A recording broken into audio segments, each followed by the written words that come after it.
अस्सलामुअलैकुम दोस्तों और साथियों, उम्मीद है आप लोग खैरियत से होंगे। इस एक वीडियो में मैं थोड़ा रिव्यू करूंगा इस पूरा कोरोना वायरस के आने और कैसे ये दुनिया में फैला और कैसे फिर इसकी तशख़ीस होना शुरू हुई, कैसे इसके इलाज में कौन सी दवाई आई मज़ीद, और फिर बदकिस्मती से कैसे पाकिस्तान भी इसकी वबा की लपेट में आ गया। आप सब लोगों को मालूम है कि इस वक्त दुनिया में तकरीबन 1 करोड़ केसेस हो चुके हैं और उनमें से तकरीबन 50 लाख वो हैं जो कि रिकवर हो गए या सेहत याब हो चुके हैं, और दुनिया में कम से कम 5 लाख अमवात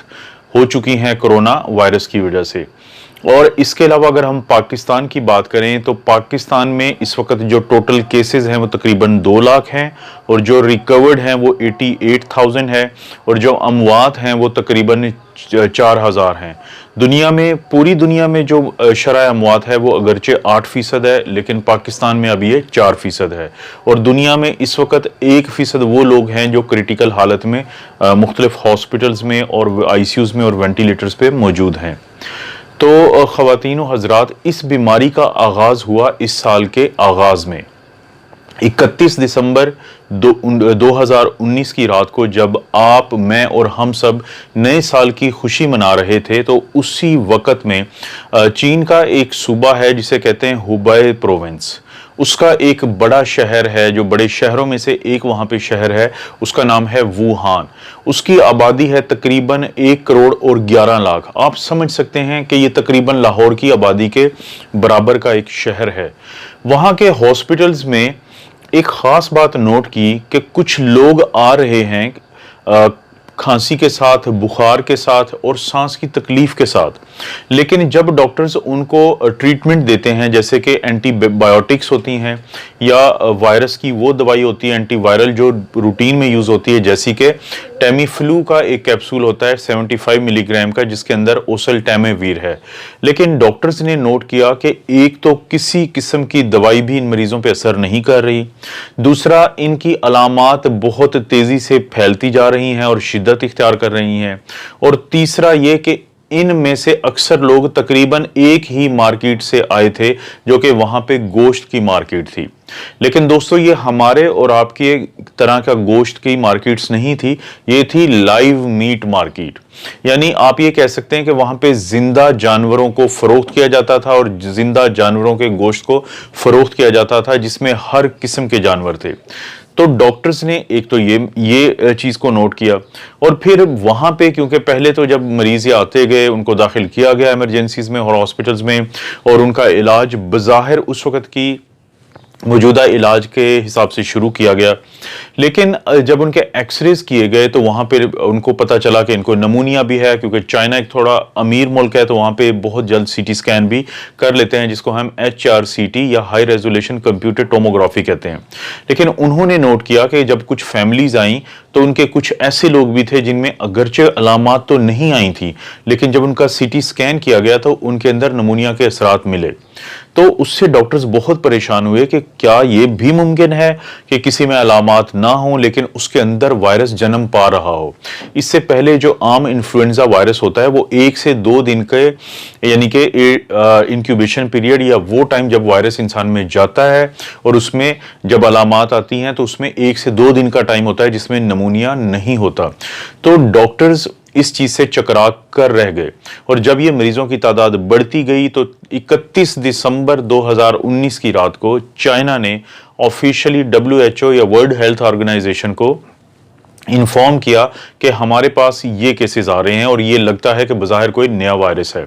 अब जब चाइना ने अपनी मॉलिक्यूलर या बायोलॉजिकल लैब में इसका DNA टेस्टिंग को डीकोड किया तो उनको पता चला कि 2002 और 2013 में जो एक सार्स की इन्फेक्शन आई थी जिसको सीवियर एक्यूट रेस्पिरेटरी सिंड्रोम कहते हैं, और 2013 में जो मर्स आई थी जो मिडल ईस्टर्न रेस्पिरेटरी सिंड्रोम कहते हैं, जो इन ही इलाकों से शुरू हुई थी और उनका जो वजह बनी थी वो चमगादड़ें या बैट्स बनी थी, तो इसका जेनेटिक मटेरियल 95-96% मैच कर गया सार्स के साथ। तो यही वजह है कि अगरचे इसको शुरू में नाम दिया गया था नोवल कोरोना वायरस, यानी नोवल इसलिए कहते हैं कि ये नया था, कोरोना इसलिए कहते हैं कि इसकी जो शक्ल होती है वो एक क्राउन की तरह थी, कि जिसके स्पाइक्स निकले होते हैं, जिसकी फिर एक प्रोटीन होती है यानी कि लिपिड बाइलेयर, और उसके अंदर भी इन्वेलप और मेम्ब्रेन प्रोटीन्स होती हैं, और अंदर उसके आरएनए होता है। तो क्योंकि ये कोरोना की तरह का होता है, क्योंकि ये क्राउन की तरह का होता है, तो लैटिनो जबान में, लातीनी जबान में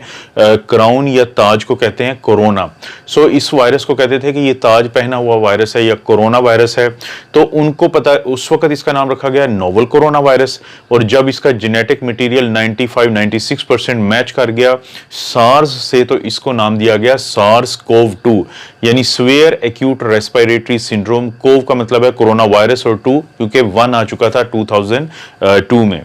तो दोस्तों इसका मतलब ये हुआ कि ये पहले भी 2 दफा इसकी नस्ल के वायरस आ चुके थे, और दुनिया को ये खतरा था, और पूरी दुनिया चाइना को बहुत ज़्यादा खबरदार कर रही थी कि क्योंकि ये लोग चाइनीज़ जो हैं ये चमगादड़े खाते हैं। और उस दिन भी यही हुआ कि उस जो वुहान की लाइव मीट मार्केट थी उसमें 2-4 ऐसी चमगादड़ें आई हैं या बैट्स लाई गई हैं कि जिनके अंदर ये वायरस मौजूद था, और ये म्यूटेट कर गया था, इसकी जीनियाती साख तब्दील हो चुकी थी। तो जिसके बाद वो दुकानदार जो इसको हैंडल कर रहे थे और वो लोग जिन्होंने खरीदा, उन सबको ये इन्फेक्शन हुई। क्योंकि आम तौर पे जूनोटिक इलनेस यानी वो बीमारियां जो जानवरों में होती हैं वो इंसानों में नहीं आती, लेकिन यहाँ पे क्या हुआ कि क्योंकि वायरस के अंदर कुछ ऐसी तब्दीली आ गई थी कि इसकी जो स्पाइक प्रोटीन है, ये जो ऊपर नोक बनी होती है, इसमें कुछ ऐसी साख तब्दील हुई कि ये इंसानों के अंदर सेल्स के अंदर एक रिसेप्टर होता है जिसे हम कहते हैं ACE2 रिसेप्टर, उसके साथ जुड़ना शुरू हो गए, और साथ ही अपना जेनेटिक मटेरियल या आरएनए इन्होंने इंसान के अंदर भेजना शुरू कर दिया। तो ये खौफनाक डेवलपमेंट थी जिसका आज भी हम खमियाजा भुगत रहे हैं। तो दुनिया ने बहुत ज्यादा चाइना को वार्न किया था कि आप मत करें ऐसे, आप एक टाइम बॉम्ब पे बैठे हैं, किसी भी वक्त खुदा ना खास्ता अगर ये कंट्रोल ना हुआ तो ये बहुत हालात खराब हो जाएंगे, जो सच साबित हुआ। आप दोस्तों यहां से ज़हन में रखें कि जो मर्स आया था वो 100 में से 35 लोगों को मार रहा था, और जो अभी जो ये कोरोना आया है ये 100 में से 8 लोगों को मार रहा है। लेकिन शुक्र है खुदा का कि मर्स भी कंट्रोल हुआ और सार्स 1 भी कंट्रोल हुआ, क्योंकि सार्स 1 की जो डेथ रेट थी वो 12% थी। तो वापस आते हैं फिर, क्योंकि साल का नया आगाज हो रहा था, तो 10 तारीख तक चाइना ने 10 जनवरी तक ये अपना जो वायरस का जेनेटिक मटेरियल था ये डीकोड करके पूरी दुनिया को बता दिया। और सारी दुनिया ने अगरचे ये समझा कि ये फिर एक ऐसा वायरस है जो चाइना तक ही महदूद रहेगा पहले की तरह, शायद ही किसी के ज़हन गुमान में होगा कि ये इस हद तक ये वबा फैल जाएगी। और साथ ही एक ऐसा काम हो रहा था जिसने इस वबा के फैलने में बहुत बड़ा किरदार अदा किया। एक तो पूरी दुनिया न्यू ईयर मनाती है जो कि जनवरी 1 को स्टार्ट होता है, लेकिन एक चाइनीज़ न्यू ईयर है जो चाइना का नया साल है। अगरचे उसकी तैयारियां 10 से 12 जनवरी के दरमियान स्टार्ट हो जाती हैं, लेकिन ये 25 जनवरी से लेकर 4 फरवरी तक ये पूरी दुनिया के जो चाइनीज़ है, जो पूरी दुनिया की आबादी का 20% है, वो मनाते हैं। तो जैसे हम अपनी छुट्टियों में पूरी दुनिया में घूमने के लिए जाते हैं, तो चाइनीज़ भी अपने इस नए साल की खुशी में पूरी दुनिया में घूमते हैं। अब आप अंदाज़ा करें, वुहान जिसकी आबादी 1 करोड़ और 10 लाख या 11 लाख है, जब उसके शहरी मुफ्त, क्योंकि उस वक्त तक ये चाइना की हुकूमत ने लॉकडाउन नहीं किया था और चाइनीज़ न्यू ईयर स्टार्ट हो चुका था, तो वो पूरी दुनिया में गए। और वुहान शहर ख़ास तौर पे इटली के साथ बहुत कनेक्टेड है, क्योंकि वहाँ पे फैशन डिज़ाइनिंग की दुनिया का ख़ास ताल्लुक है वुहान के साथ। तो पूरी दुनिया में ये वायरस फैलना शुरू हो गया, क्योंकि पूरी दुनिया में ट्रैवल बहुत आसान है। आप एक दिन के अंदर दुनिया के एक कोने से दूसरे कोने में जा सकते हैं। तो चाइना के बाद सबसे पहले ये वायरस डिटेक्ट हुआ थाईलैंड में और वियतनाम में, और उसके बाद फिर ये डिटेक्ट हुआ इटली में, और वहाँ पे फिर जो फ्रांस की एल्प्स की पहाड़ियाँ हैं, वहाँ पे जो रिजॉर्ट्स हैं, वहाँ पे जो सैर व तफरी के इलाके हैं, वहाँ से ये पहुँचा इंग्लैंड में और यूरोप में। अब हुआ ये कि ये वायरस, इसकी 2 स्ट्रेन्स पता चली हैं। वायरस की जो स्ट्रेन थी चाइना में वो बहुत ज़्यादा ख़तरनाक नहीं थी, लेकिन जो स्ट्रेन म्यूटेट हुई नॉर्दर्न यूरोप में वो इंतहाई ख़तरनाक खतरनाक थी, बहुत जल्दी ये वायरस एक से दूसरे इंसानों में फैलना शुरू हो गया। और इटली में की ये गलती हुई कि वहाँ पे जिस शख्स को ये वायरस था उसको हॉस्पिटल में दाखिल किया गया, लेकिन क्योंकि उस वक्त तक लोगों को इसकी शिद्दत का अंदाज़ा नहीं था तो उस हॉस्पिटल में इसको बहुत ईजी लिया गया। उस एक मरीज से, जिसको आज हम सुपर स्प्रेडर कहते हैं, बेतहाशा लोगों को ये वायरस फैल गया। और वहाँ पे बदकिस्मती से 19 फरवरी को वहाँ पे एक ऐसा मैच हुआ इटली में कि जहाँ पे 40,000 से ज़्यादा तमाशाई थे, और जब वो अपने अपने घरों को गए तो वो सब ये वायरस लेके गए। और उसके बाद क्योंकि इटली में और स्पेन में विटामिन डी की बहुत कमी है और वहाँ पे अक्सर बूढ़े लोग भी बहुत ज़्यादा हैं, तो वहाँ पे बहुत ज़्यादा अमवात हुई लोगों की। तो उस यूरोप के बाद ये वायरस, क्योंकि जिस वक्त ये इटली में गया बिल्कुल उसी वक्त ही एक शख्स चाइना से, वुहान से ट्रैवल करके ईरान के शहर कुम गया, और जहाँ पे उस वक्त मजहबी जो है मुख्तलिफ तकरीबात चल रही थी वो उनका हिस्सा बना, और ईरान में भी बहुत ज़्यादा ये वायरस फैला। क्योंकि याद रखें कि जनवरी फरवरी में पूरी दुनिया में सर्दियाँ थीं, ख़ास तौर पे यूरोप और एशिया में, और सूरज की रोशनी क्योंकि कम होती है, अल्ट्रावायलेट रेडिएशन कम होती हैं, तो विटामिन डी बहुत कम होता है लोगों में, और इसीलिए इम्यूनिटी बहुत कमज़ोर होती है। तो जैसे जैसे ये उन मुल्कों में जहाँ पे टेम्परेचर 5 या 6 डिग्री था, ये वायरस जाता गया, इसने वहाँ पे अपनी तबाही का आगाज़ कर दिया। फिर कुंभ से और फिर बाकी दुनिया से कुछ लोग हज उम्रा के लिए जब सऊदीया गए तो ये वायरस सऊदी अरब पहुँचा, फिर मुख्तलिफ गल्फ स्टेट्स में पहुँचा, फिर ऐसे ही ये वायरस होता हुआ ईरान और सऊदीया के रास्ते पाकिस्तान भी पहुंच गया। और पाकिस्तान पहुंचने का इसका जो दौरानिया है वो है फरवरी का आखिरी हफ्ता। फरवरी के लास्ट वीक में बहुत ज़्यादा लोग ईरान से और सऊदीया से पाकिस्तान में आए, और इस तरीके से हम भी रोशनास हुए इस वायरस से। अब जहन में रखें कि इसके अलामात जब शुरू में पता चली, क्योंकि एक नया वायरस था, इसकी अलामात में शामिल था बुखार, खुश्क खांसी, पूरे जिस्म में दर्द, गले में दर्द, और फिर पता चलना शुरू हुआ कि इंसान की जो सूंघने और चखने की सलाहियत है, और ख़ास तौर पे सूंघने की सलाहियत है वो कमज़ोर होती है। कुछ लोगों को डायरिया या लूज मोशन या पेट में दर्द शुरू हो जाता है। तो ये जो अलामात हैं, फिर दुनिया को इसके बारे में पता चला। फिर सबसे इम्पॉर्टेंट ये हुआ कि एक पीसीआर टेस्ट यानी पॉलीमरेज चेन रिएक्शन, जो ये वायरस है ये बुनियादी तौर पे एक आरएनए वायरस है, इसको तोड़ के, इसके कुछ हिस्सों को तोड़ के इसके आरएनए को डिटेक्ट करना शुरू किया गया। नाक से वो लेते थे सैंपल, नाक से भी लिया जा सकता है, मुंह से भी और ब्लड से, लेकिन सबसे ज़्यादा हम तरजीह देते हैं नेज़ोफेरेंजियल को। और मुंह से जो चांसेस होते हैं वो नेगेटिव आ सकता है, और ब्लड से बहुत दिन लगते हैं। तो ये इसका इब्तदाई टेस्ट और इब्तदाई इसकी अलामात थी। और फिर पाकिस्तान में ये हुआ कि 10 मार्च को जाके जब यहाँ पे केसेस डिटेक्ट होना शुरू हुए, और ख़ास तौर पे जो उम्रा करके लोग आ रहे थे, और जो कुम के शहर से पाकिस्तानी शहर यानी तुफ्तान के बॉर्डर पे जो ईरान का शहर है और पाकिस्तान का जो चमन का इलाका है, वहाँ पे जब ये क्वारंटीना बनाया गया तो लोग वहाँ पे नामुनासिब सहूलियात की वजह से पूरे मुल्क में अचानक फैल गए। पूरे मुल्क में और ख़ास तौर पे सिंध में ये लोग गए, और उसके बाद पाकिस्तान में, अगरचे उस वक़्त अगर आप याद करें तो पीएसएल चल रहा था, लेकिन उसको रोकना पड़ा। और उसके बाद यहाँ पे 22 मार्च से लॉकडाउन शुरू हुआ, और किसी हद तक चीज़ों में कंट्रोल हुआ और इसके फैलने में कंट्रोल हुआ। लेकिन जब लॉकडाउन खुला तो बदकिस्मती से रमज़ान के आखिर में और ईद से पहले लोगों ने बहुत ज़्यादा शॉपिंग की, और हर चीज़ को खोल दिया गया, जिसके बाद बहुत तेज़ी से वायरस फैला, और जिसके असरात आज तक हम देख रहे हैं। तो उसके बाद ये नॉर्दर्न यूरोप से अमेरिका गया, और न्यूयॉर्क में इसने बहुत ज़्यादा तबाही मचाई। वहाँ पे भी बहुत सारे लोगों की अमवात हुई हैं। और आम तौर पे ये वायरस बूढ़े लोगों को या 1 साल से कम उम्र के जो बच्चे हैं उनको मुतासिर करता है। उसके अलावा वो लोग जिनको शुगर हो, ब्लड प्रेशर हो, दिल का मसला हो, या फिर वो स्टीरॉयड पे हों किसी मसले की वजह से, या वो कैंसर की दवाइयों की वजह से एंटी कैंसर पे हों। मैंने खुद जो कुछ लोगों को देखा जो जवान थे, जो बड़े बॉडी बिल्डर थे, पता ये चला कि वो स्टीरॉयड लेते थे तो उनका मुदाफ़ती निज़ाम कमज़ोर था। तो अभी तक के जो भी हमने ये मरीज़ देखे हैं, मेरे मुशाहिदे में ये आया है कि ये वायरस और इम्यून सिस्टम की लड़ाई है। अगर आपका मुदाफ़ती निज़ाम कमज़ोर है तो आपके ख़राबी के चांसेस बहुत ज़्यादा हैं, लेकिन अगर आपका मुदाफ़ती निज़ाम स्ट्रॉन्ग है तो चांसेस यही हैं कि आप आसानी से इसे निकल आएंगे। अभी तक हमें पता चला है कि ये 40% वो लोग होते हैं, यानी कि 100 में से 40 वो लोग होते हैं जिनको अलामात बिल्कुल नहीं आती, और इसके अलावा जिनको अलामात आती हैं उनमें से 80% यानी 100 में से 80 वो हैं, 80% वो हैं जिनको हल्की अलामात आती हैं,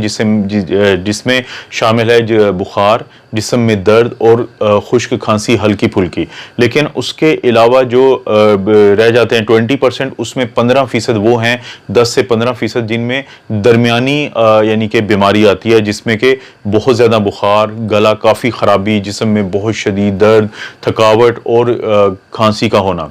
लेकिन 5 से 7% वो लोग हैं जो बहुत क्रिटिकल होते हैं, जिनमें सांस काफ़ी ज़्यादा ख़राब हो जाता है और जिनको हॉस्पिटल जाना पड़ता है, क्योंकि हमारा क्राइटेरिया ये है कि अगर आप घर में हैं और आपने पल्स ऑक्सीमीटर पे अपनी सैचुरेशन या आपके खून में ऑक्सीजन की जो मिकदार है वो आप चेक करते रहते हैं, लेकिन जब भी वो 92, 93 से कम होगी तो इसका मतलब है आपको ऑक्सीजन की ज़रूरत है, और अगर आप ऑक्सीजन नहीं घर में मुहैया कर सकते तो आपको हॉस्पिटल जाने की ज़रूरत है अभी। और ये इसके अलावा जो हॉस्पिटल जाते हैं उनमें से भी 3% यानी हर 100 में से 3 वो हैं जो खुदा न खास्ता वेंटिलेटर पे जाएंगे, और उसके बाद चांसेस हैं कि बेहतरी भी आ सकती है, या खुदा न खास्ता वो ये भी हो सकता है कि वो अपनी ज़िंदगी की बाजी हार जाएं। अभी तक जो हमारे पास इलाज हुआ है आज की तारीख तक, जो कि 27 जून 2020 है, तो अभी जाहिर है कि इस वायरस की उम्र काफ़ी ज़्यादा हो चुकी है, 6 महीने से ज़्यादा। अभी तक हमारे पास एक अच्छी चीज़ ये मिली है कि हम अपना एंटीबॉडी टेस्ट करवा के ये जान सकते हैं कि हमें माजी में हुआ है कि नहीं, और एंटीबॉडी टेस्ट अगर पॉजिटिव आ जाए तो इसका मतलब ये होता है कि चांसेस यही हैं कि अगले 3 से 4 महीने आपकी कुव्वत मुदाफ़ियत ऐसी बन चुकी है कि आपको वायरस दोबारा हमलावर नहीं होगा। और इसके अलावा जहाँ तक इलाज का ताल्लुक है, तो हम बुखार के लिए पैरासीटामोल लेते हैं 2 गोली दिन में 3 दफ़ा, और बच्चों के लिए हम सिरप कैल्पोल और सिरप पैनाडोल देते हैं। लेकिन अगर किसी को बुखार ज़्यादा होता है और जिस्म में बुखार के साथ थकावट है और खांसी भी है, तो हम अजिथ्रोमाइसिन का कैप्सूल 250 मिलीग्राम का सुबह शाम देते हैं, 3 दिन के लिए अगर हल्की अलामात हैं, 5 दिन के लिए अगर किसी को प्रॉब्लम ज़्यादा है, लेकिन 7 दिन के लिए अगर किसी को शुगर भी है, ब्लड प्रेशर भी है और उम्र ज़्यादा है। और इसके अलावा हम हाइड्रोक्सीक्लोरोक्विन बिल्कुल नहीं देते। इसके अलावा हम देते हैं विटामिन डी और कैल्शियम का कॉम्बिनेशन, जैसे CAC 1000 प्लस हम देते हैं सुबह शाम। इसके अलावा हम जिंक की गोली देते हैं जो मुख्तलिफ मल्टी वाइटामिन में हो सकती है, लेकिन आप सर्बिक्स जी की 1 गोली रोज़ाना लें, ये ज़रूरी है। और इसके अलावा आप कोशिश करते हैं कि ठंडी और खट्टी चीज़ें मत खाएँ। आप कोशिश करेंगे कि आपने सूप पीना है, आपने यखनी लेनी है, और आप पानी ज़्यादा से ज़्यादा पिएंगे, आप रेस्ट ज़्यादा से ज़्यादा करेंगे, आप कोशिश करेंगे कि आप स्ट्रेस फ्री रहें, आप टेंशन फ्री रहें, और आपने एंग्जाइटी में नहीं जाना जो कि आपके लिए नुकसानदेह है।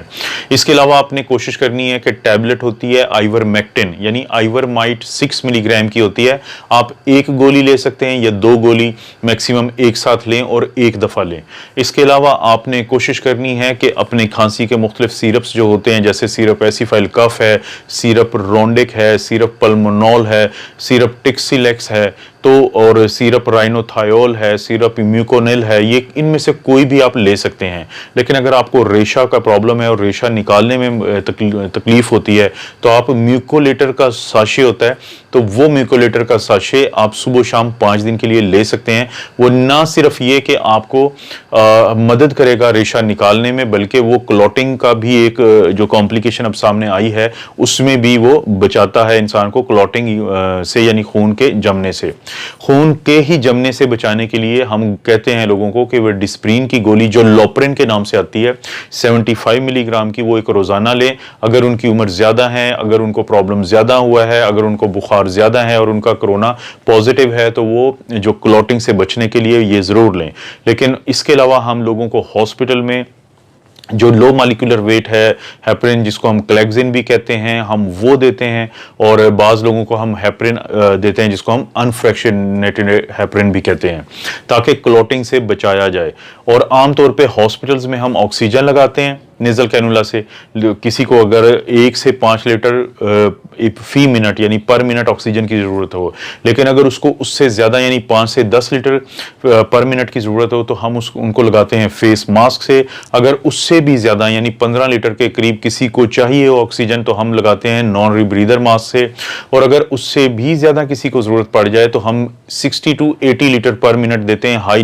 फ्लो नेजल कैनुला से। लेकिन अगर कोई मरीज थक रहा हो, एग्जॉस्ट हो रहा हो और हमें हो कि अब ये पेशेंट वेंटिलेटर पे ना चला जाए तो उसको हम CPAP यानी continuous positive airway pressure machine पे लगा देते हैं, या हम BiPAP यानी by level positive airway pressure machine पे, ताकि मरीज को सहारा भी मिले और अभी वो वेंटिलेटर पे भी ना जाए। क्योंकि देखा गया है इस बीमारी में खास तौर पे कि जब कोई मरीज वेंटिलेटर पे जाता है तो इस चीज़ के बहुत कम अमकानात हो जाते हैं कि वो वेंटिलेटर से वापस आए। क्योंकि ये बीमारी की नोयत ऐसी है कि पहले जो ARDS या एक्यूट रेस्पिरेटरी डिस्ट्रेस सिंड्रोम होता था आम इन्फ्लुएंजा में, आम नमूनिया में, बैक्टीरियल नमूनिया में, उससे ये बहुत मुख्तलिफ है। क्योंकि नीचे खून की नालियों में क्लॉटिंग हुई होती है तो वेंटिलेटर पे जाके ये प्रॉब्लम बहुत ज्यादा हो जाता है। अभी जो इसके अलावा हॉस्पिटल्स में हम दवाइयां इस्तेमाल कर रहे हैं उसमें हमारे पास ऑप्शन होता है कि अगर किसी को मिल जाए तो एंटीवायरल दवाई है जिसको हम कहते हैं रेमडेसिविर, तो हम 200 मिलीग्राम का इंजेक्शन होता है, उसको 100 ml नॉर्मल सलाइन में डाल के हम 2 घंटे में देते हैं पहले दिन, और उसके बाद अगले 10 दिन 5 से 10 दिन के लिए बीमारी की शिद्दत को देखते हुए हम 100 मिलीग्राम का इंजेक्शन 100 ml नॉर्मल सलाइन में डाल के हम ये लगाते हैं 1 से 2 घंटे में। अगर ये ऑप्शन अवेलेबल नहीं है और खुदा ना खास्ता किसी के जो एक्सरेज हैं वो बताते हैं कि बहुत ज्यादा प्रॉब्लम बन चुका है और एक्सरे वाइट हो रहे हैं, तो उस सूरत में एक इंजेक्शन होता है जिसको हम एक्टेम्ब्रा कहते हैं, और इसमें टोसिलीजुमैब, जो आम डॉक्टरी की जुबान में हम कहते हैं इंटरल्यूकिन 6 इनहिबिटर। क्योंकि देखा यह गया है कि जब मरीज बहुत खराब हो रहे होते हैं तो वो वायरस की वजह से नहीं खराब होते हैं, बल्कि हमारा अपना मुदाफियाती निज़ाम, जब वायरस तो शायद खत्म हो चुका होता है लेकिन वो खुद उसमें बिगाड़ पैदा हो जाए और वो हमारे अपने निज़ाम पे, हमारे जिस्म पे, हमारे फेफड़ों पे हमलावर हो जाए, तो उस सूरत में हम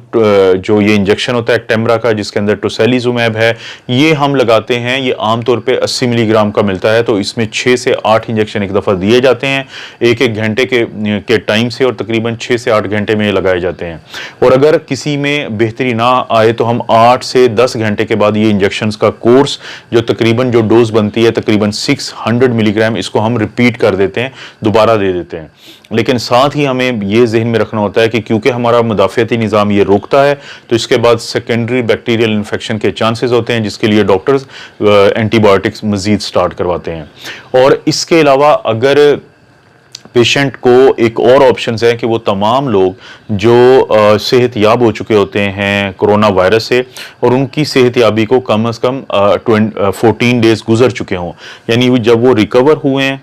आपने एंटीबॉडी टेस्ट करवाया है और एंटीबॉडी टेस्ट 10 से ज़्यादा है या 20 से ज़्यादा है। 20 का ये फ़ायदा है कि 20 का मतलब है कि आप बहुत स्ट्रांगली आपका सिस्टम काम कर रहा है। अगर वो 15 या 20 से ज़्यादा है तो आप मज़ीद 2 हफ्ते के गैप के बाद आप किसी को 200 ml के करीब प्लाज्मा डोनेट कर सकते हैं, जिससे